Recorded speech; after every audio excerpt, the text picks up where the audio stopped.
Peur. Mhm. Voilà. Enfin, franchement, s'il y a une pesanteur, s'il y a une énergie négative, s'il y a une énergie de destruction, c'est la peur. C'est pour ça que l'univers aime beaucoup induire cette énergie, cette peur-là, avec beaucoup de trucs, tout ce qui se passe, peut créer les situations dans ton existence pour entraîner la peur parce qu'il se nourrit de ça. Parce que comme tu as peur là, tu alimentes énormément l'univers. C'est une question d'alimentation, je dis que c'est une question d'alimentation. Nous sommes dans une chaîne alimentaire. Parce que quand tu regardes tout l'univers, ce n'est que le règne animal. Il y a les animaux à deux pattes, il y a les herbes et les plantes, c'est le plus bas. Il y a les animaux à quatre pattes, c'est le deuxième étage. Et les animaux à deux pattes, nous les humains. Et l'animal, le chef, c'est Satan lui-même, c'est l'univers. Donc, dans cette chaîne-là, tu as vu que le supérieur s'alimente de l'inférieur. L'univers, là, il s'alimente de nous. Pour qu'il s'alimente, il faut qu'il nous mette dans des situations. Qu'il nous mette dans des situations qui t'alimentent ton espace mental. Hein, et il entretient ça pour que lui, il s'alimente. Donc, quand tu es dans l'angoisse, la peur, l'anxiété, la dépression, l'inquiétude, ouf, là c'est fou, c'est vraiment bonne alimentation. Donc, comme nous aussi, nous alimentons du poisson, de la viande, des plantes, des fruits, tu vois. Et le fruit, les plantes s'alimentent de la terre. Et les animaux s'alimentent aussi encore des plantes et d'autres animaux. Donc, c'est la chaîne alimentaire. Donc, quand tu as compris ce principe, c'est à toi de décider si tu veux alimenter quelqu'un ou pas. Tu vois, parce que l'univers, c'est le plus grand narcissiste. Comme pas que je t'ai expliqué ça depuis le départ. Si toi, tu es en tant qu'empathe, tu es comme une éponge. Tu sais, l'éponge, dès que tu mets dans l'eau, ça fait quoi? Ça absorbe. Dès que ça se trouve, il y a un liquide, ça absorbe. Même la poussière, ça absorbe. Même l'air, ça absorbe. Donc, l'empathe est comme une éponge. Tu absorbes toutes les autres émotions de ton environnement. Donc, l'empathe, c'est celui qui peut entrer quelque part. Si une personne est triste, tu vas être triste. Tu ne sais même pas qui est triste. Mais directement, tu vas ressentir une tristesse en toi. Et tu crois que ce sont tes sentiments. Non. C'est ça l'empathe. C'est pour ça que l'empathe doit faire l'effort de sortir des sentiments humains. Tu vois, c'est un travail que tu as fait avec toi. C'est pour ça que depuis que si tu ne fais pas le travail avec toi-même, tu seras toujours la proie. L'univers va alimenter, il t'envoie les pensées. Oh, il y a quelqu'un qui t'en veut, il va te tuer. Il t'envoie les pensées, il entretient ça. Et automatiquement, ça déclenche la peur. Et il entretient encore cette peur. Parce que maintenant, tu as peur et tu n'as que peur. Mais la peur, ça tue. Tu ne peux plus dormir, tu ne peux plus manger et tu ne peux plus rien faire. Ça paralyse. C'est ça. Tu ne peux pas dormir. Et tu vas voir que c'est jusqu'à quand alors comme ça tu vas mourir en le temps. Est-ce que c'est qu'il y a parfois les oiseaux ou bien les poules, les poulets qui sont encore trop jeunes, qui meurent seulement parce qu'il y a un bruit. Un bruit qui les a effrayés. Ils ont eu peur, le cœur s'est arrêté. Est-ce que tu sais ça? C'est pour dire que la peur, c'est un tueur. Parfois vite, parfois à petit feu. Alors c'est toi qui dois le faire, ce n'est personne d'autre, et tu ne le fais que par rapport à toi et l'environnement. Je t'ai dit, ton programme, c'est celui de l'empathe, et tu as affaire à l'univers qui n'est qu'un narcisse. Son but, c'est il pénètre, toi tu es le réceptacle. Il nous pénètre nos pensées, il viole nos pensées. Tu vois. Et il y a toujours quand même un événement que lui-même, il a aussi déclenché. Et l'univers les anime pour faire ce qu'ils vont faire. Mais le but, c'est toi. N'oublie pas qu'il s'agit d'abord de toi. Parce que c'est toi qui es concerné à retourner, à revêtir le Père. Il va déclencher autour de toi toutes sortes de problèmes. Donc, il utilise ton environnement proche, il les anime pour agir de manière que ça te met dans cet état-là. Parce qu'il veut s'alimenter. Et il sait qu'il s'alimente mieux de toi. Tu sais pourquoi? Parce que l'empathe, l'énergie de l'empathe au départ, c'est une bonne énergie. Prenons le narcisse qui est le contraire. Le narcisse, son énergie, c'est la mort. Pourquoi? Le narcisse dégage, il est beaucoup jaloux. Le narcisse est très jaloux, très envieux, très haineux. Beaucoup de la concurrence, très cupide, très matérialiste. Ça, c'est des énergies de très basse vibration. Toi, tu vis dans un monde, nous tous, dans le monde entouré uniquement de cet univers qui est narcisse. Donc, son prolongement, c'est les gens qui t'entourent.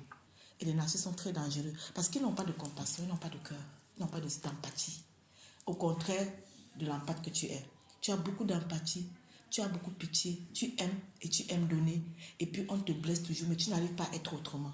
Mais tu dois apprendre à être autrement. Autrement, ça va beaucoup te faire causer des problèmes. Le narcisse, lui, il pénètre tout le monde, il s'en fout. Il veut seulement s'alimenter. Dès qu'il discerne que chez toi, il peut s'alimenter. Et comme l'empathe a cette bonne énergie, parce que l'empathe est d'abord calme, il est paisible à l'intérieur, il n'est pas dans l'envie, dans la jalousie. Même si tu as un peu conduit, ça ne va pas l'intéresser. C'est ça l'empathe. Ça fait qu'il a toujours cette énergie angenehm, agréable. C'est pour ça que lui, il peut communiquer cette énergie-là, même de manière inconsciente. Le narcisse qui est autour de toi, facilement, il t'aspire. Il te vide parce qu'il s'alimente de toi. Il peut te vider parce qu'il est conscient, sorcier, il te vide, vampirise, ou il crée les événements autour de toi qui te fait toi-même libérer les énergies qui vont l'alimenter. Voilà ce qui se passe avec toi. C'est hautement spirituel.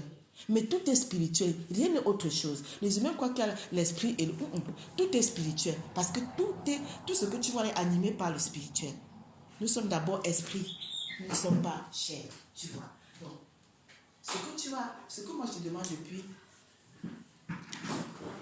c'est commencer dans ta conscience à discerner ce qui vient comme sentiment qui te tire vers le bas et refuter. Tu peux refuser. Le but, c'est que tu deviennes tellement conscient qu'à chaque fois, tu discernes déjà qu'il y a quelque chose ici qui veut me pénétrer, mais je n'en veux pas. Parce que lui, il est toujours en train de pénétrer. C'est un violeur. C'est comme dans la vie, les pervers narcissiques là, qui violent les enfants, les pédophiles là, c'est les pervers narcissiques. Parce que c'est les conditions de l'univers là. C'est cette énergie-là qui les pousse à faire ça. Tu vois. Par contre, l'empathe ne peut jamais faire ça. L'empathe va protéger l'enfant. Mais le pervers narcissique va vouloir s'alimenter. Parce qu'il ne voit pas l'autre comme un individu, il voit l'autre comme un objet. Le narcisse ne te voit jamais comme un individu avec les sentiments, les besoins. Il voit l'objet, la proie, l'alimentation. Donc, c'est un prédateur. Toi, tu es l'objet, l'alimentation par excellence pour le prédateur en tant qu'empathe. Donc, le travail, c'est toi avec toi, ma soeur. C'est chaque jour qui va te pénétrer, il va te torturer l'esprit avec des idées, des pensées qui peuvent avoir une source vraie, mais que lui-même il a créée. Mais c'est pour t'entretenir dans cette énergie-là qui va te tuer, mais pour qui s'alimente. Voilà, non. L'unique manière de fonctionner avec un narcisse, c'est no contact. No contact. Tu bloques le téléphone, tu bloques WhatsApp, tu bloques Skype, tu bloques tout là où il peut te contacter. C'est l'unique. Tant que tu n'as pas encore les ressources pour le confronter. Mais tu ne peux pas. Parce que ces gens-là, le fait qu'ils sont dans l'univers condensé, ils sont dotés d'un volume d'énergie supérieur. Tu vois. Donc, c'est les gens, quand tu es avec eux, ils donnent l'impression d'être très puissants, très intelligents, très forts, très sûrs de lui. Mais c'est une façade. C'est une façade. L'intérieur est vide. L'intérieur est nul. C'est zéro. C'est pour ça qu'il a besoin de toi. Il a besoin maintenant de toi pour te vampiriser. Ça s'alimente. Donc, quand le narcisse sait que tu souffres, parce que le narcisse se nourrit de ta souffrance, quand il sait que tu souffres, tu pleures, tu as peur, tu ne dors pas, tu ne manges pas, tu es triste. Aïe, aïe, aïe. C'est-à-dire là, c'est l'orgasme. Là, il est dans l'orgasme. Tu vois. C'est pour ça que toi-même, tu dois décider de ne plus alimenter. C'est toi qui dois faire le travail dans ta conscience. Et tu as un repère identitaire qui est le père. Donc, tout le temps, tu dois toujours discerner. Ce qui t'habite maintenant, est-ce que c'est par rapport à un repère? Le père, c'est quoi? C'est la stabilité à l'intérieur. C'est la force. C'est la joie. C'est la paix. C'est la douceur, c'est la tempérance, c'est l'allégresse, c'est la fidélité, c'est l'assurance qui rien ne contre le vrai lui. C'est l'intelligence du Père. C'est sa connaissance, son discernement. Quand tu es vraiment dans cette... Rien ne te surprend parce que tu vois les choses venir. Même quand tu as fait un individu, tu connais. Tu lis même les intentions. Tu n'as pas besoin qu'une personne ouvre sa bouche pour te parler. Tu peux déjà discerner l'intention. Tu vois, parce que c'est là où tu dois arriver. Mais tu ne peux pas arriver, tu ne fais pas le travail. Je t'ai dit depuis le départ qu'il ne s'agit pas de dire que je me sens bien et puis ça va. Non. Tu dois aller en altitude dans ta fréquence vibratoire. Parce que cela vibre comme l'univers à des dimensions différentes, selon qu'ils sont conscients ou pas. Toi, ton repère au-dessus de l'univers. L'identité créatrice. Si tu vibres selon la fréquence vibratoire du créateur, tu vibreras au-dessus de... Et tu sais ce que ça va faire? Moi, je te parle de ce que moi je vis. Je ne te conseille, je te dis, je ne lis pas dans un livre. Je vais de moi. je me suis étudié, j'ai étudié le fonctionnement. Lorsque tu commences à vibrer à la fréquence vibratoire supérieure dans la conscience créatrice, tu sais ce qui se passe avec ces traqueurs-là, ils te fuient. Ou il y a plusieurs possibilités. Ou ils se rangent. Déjà que c'est rare, parce que c'est des menteurs, c'est des hypocrites, il ne va jamais être pour toi. Il peut se ranger pour un intérêt. Sois toujours vigilant, ne dors pas. Ou il te fuit complètement, ce qui sera mieux pour toi, ou il se met à ton service. Et si tu sais ça, il peut se retrouver à être à son service, parce que tu as au-delà. Mais ce n'est que si tu pars au-delà, autrement c'est toi qui seras à son service.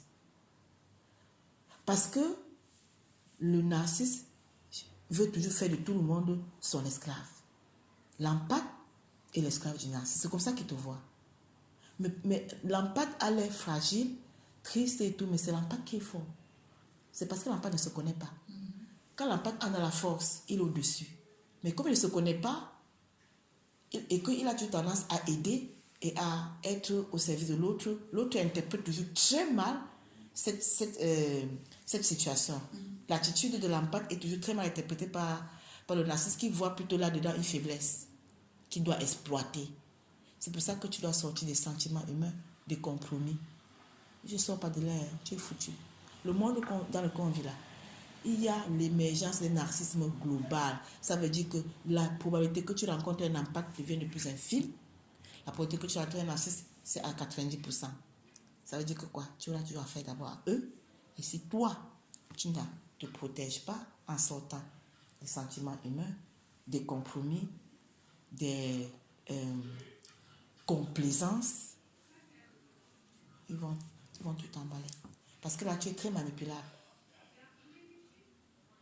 Tu es très manipulable. Surtout si tu as encore un niveau de besoin d'être aimé, d'être accepté, d'être validé. Tout ça, ces besoins-là te maintiennent dans la vulnérabilité et tu es manipulable, influençable, pénétrable. Il suffit que même un enfant discerne ce besoin-là, il te fait que boubou, il te met dans son sang. Tu comprends? Hein? Donc, en tant qu'empathe, ton travail, c'est de sortir ce qui vient de besoin. Ça veut dire que tu vas devenir dur. Tu n'as pas le choix. Tu dois devenir dur. Pas dans le sens du prédateur. L'empathe doit revêtir une certaine portion d'un narcissisme sain. Pas d'un narcissisme comme le narcissique qui est prédateur. Parce que tu ne peux même pas être prédateur. Tu ne peux pas manipuler les gens pour ton intérêt. Tu n'es pas ton genre. Tu ne peux pas. Mais tu dois devenir aussi un peu dur. Tu dois savoir dire non. L'empathe fait parfois les choses quand il ne veut pas, mais seulement pour plaire à l'autre. Pour ne pas choquer l'autre. Pour ne pas blesser l'autre. Pour ne pas décevoir. Sors de ça. C'est ça qui va t'amener à la fréquence vibratoire supérieure pour que si tu le rencontres, il ne pourra plus rien te faire. Parce que là où tu es là, tu vibres tellement bas qu'il peut te piétiner n'importe comment. Il peut même vraiment te tuer pour aller à l'extrême. Mais parce qu'il te voit. Si tu es dans la vallée, on te voit, non? Mais tu es sur la montagne, c'est difficile. Si tu sors de sa fréquence vibratoire, il ne te verra pas. Tu peux passer à côté de lui là, il ne te voit pas. Il te voit, mais ça ne va pas traverser l'esprit de faire quoi que ce soit. Parce que c'est ce qui vibre de toi qui va le canaliser. C'est tout, hein. Ce n'est pas la magie, ce n'est pas la sorcellerie. C'est tout ce que de discerner qui je suis, avec qui j'ai affaire et comment je vais faire pour aller dans la force. Le repère, c'est le Père. C'est tout. Et la compréhension qui dit rien n'est contre le vrai toi. Donc, les erreurs que tu vis depuis là, ce n'est pas pour que tu tombes dans le trou, c'est pour que le vrai s'élève. Mais c'est parce que tu as la mauvaise compréhension que tu es dans le trou. La bonne compréhension te donne de discerner qu'est-ce que le Père veut m'enseigner. Le Père veut te dire, sors de l'univers de besoin. Sors des complaisances, des sentiments humains, des compromis, de vouloir plaire, de vouloir satisfaire, de vouloir... comment je peux me... Oui, ça c'est la mort. Ça c'est ta mort. L'humain ne peut même pas aimer. Voilà, tu vois, c'est même le comble de la situation. L'humain n'est pas capable d'aimer. L'humain que tu vois dehors là, il ne cherche qu'un centre d'intérêt. Si je mens, dis-moi. Je mens. L'humain n'est pas capable d'aimer. Si tu attends ça de l'humain, tu attends ta mort. Tu ne vas jamais recevoir. Par contre, le Père là, l'expression de son amour pour toi, c'est les éléments qui permettent pour que tu sortes de la fragilité et pour que tu revêtis la force que lui il est. Mais depuis que j'ai compris ça, je ne peux pas rester longtemps 2 jours dans la dépression. Parce que dès que ça commence, je commence à sciencer, mais je commence à chercher. Parce que le jeune créateur, c'est un scientifique, dans le sens pur du terme. À chaque situation, tu dois chercher cause-effet. Qu'est-ce qu'il y a eu? Pourquoi? C'est toi qui dois chercher. Et c'est toi qui dois discerner la cause et stopper. Ce n'est que toi. Personne ne pourra faire ça à ta place. Personne. Je ne peux que te communiquer les repères. Tout ce que je fais avec toi, c'est communiquer les repères. Le travail, c'est toi qui dois le faire.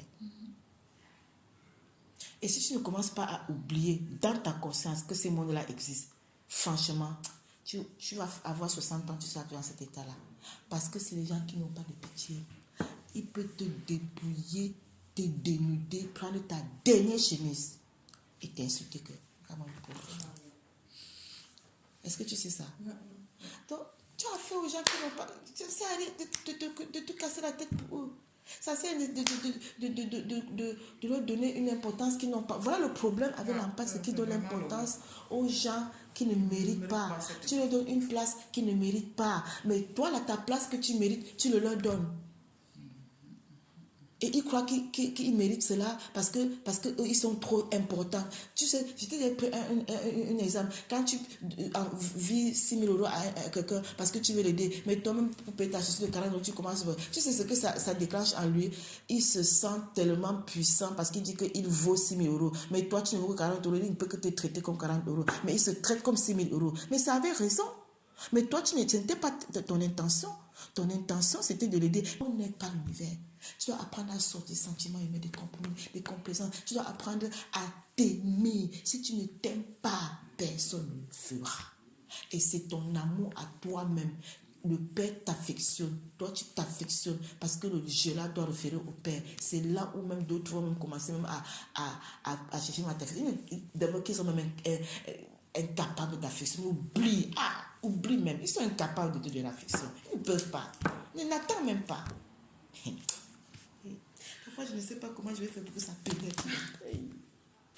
Le problème avec l'empathe, c'est que comme l'empathe est plus proche du créateur, en général, en gros, le narcisse est plus proche de l'univers. L'empathe est plus proche du créateur. Donc, tes pensées là, c'est comme tu passes le net, tu passes une commande à Amazon. C'est ce que tu as en train de faire. Tu as en train de passer les commandes. Ce que tu commences à penser là, c'est que tu vas recevoir ça. C'est ça qui est dangereux chez l'empathe. L'empathe est très puissant. Mais il ne sait pas. C'est pour ça que tu dois faire beaucoup attention à tes pensées. Parce que ce que tu penses, tu amènes à manifestation. Parce que l'empathe a le pouvoir de créer avec la pensée. C'est pour ça que tu dois penser plus ce que tu veux avoir. C'est ça que tu dois te concentrer sur ce que tu veux avoir. Planifier ce que tu veux vraiment avoir dans le futur. C'est sur ça que tu dois te concentrer. L'autre, ce n'est pas toi qui fais ça. Je t'ai déjà expliqué comment l'univers s'alimenter. Mais tu ne peux le briser qu'avec l'aide du Père. Va chez le Père. Tu lui parles. Tu lui décris ton état, mais tu lui fais savoir que tu n'en veux pas. Mais ce que tu veux, dis-le avec puissance. Exprime-le avec puissance. Et concentre-toi dessus avec puissance. Parce que c'est ça que tu fais aussi appel à ce que tu veux. Et qui va te donner la solidité. Mais ce que tu veux doit être vraiment du Père. C'est son identité que tu dois chercher. Parce que tout est dans l'identité du Père. Tout. Il n'y a rien en dehors de cette identité-là. Dans son identité, tu as tout ce que tu veux. Tu as la force, la stabilité, l'assurance, l'intelligence, la sagesse, la clairvoyance. Tu as tout. La paix, la joie, la douceur. Tu as tout. C'est cette identité-là qui est tout. C'est ça qui canalise le reste. Tu vas voir que c'est même qui te combattait. Quand maintenant, ça commence à émerger, tu commences à vibrer vraiment comme le Père, ça les canalise. Maintenant, d'autres vont te fuir, d'autres vont chercher à se ranger, d'autres vont se mettre à ton service. Toujours est-il que tu es appelé à régner, mais tu t'es fait esclave. C'est toi qui dois régner. C'est toi qui dois te le mettre, mais tu dois d'abord régner sur toi. Si tu ne peux pas régner sur toi, tu ne peux régner sur personne. C'est quand tu règnes sur toi que tu élèves ta vibration et que ce qui se dégage de toi canalise le reste. Dans la tristesse et l'angoisse et la peur, tu n'es que la proie.